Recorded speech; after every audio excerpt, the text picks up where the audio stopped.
Your dental health, brought to you by Tupelo Smiles Family and Cosmetic Dentistry.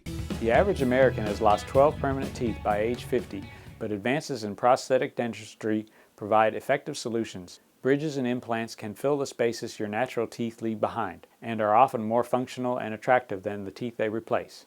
Implants are the preferred option for replacing a single tooth. A titanium screw serves as a replacement for the tooth root and is fitted with a cap that looks like a tooth. It is implanted into your jawbone and anchored in place. After healing, the screw is replaced with a post and a porcelain crown is cemented on. Bridges are a good option for replacing several teeth. Artificial teeth are fused to a metal frame and cemented onto implants or healthy teeth covered by crowns. Discuss your options for a beautiful smile with your dentist. For your dental health, I'm Dr. Richard Caron.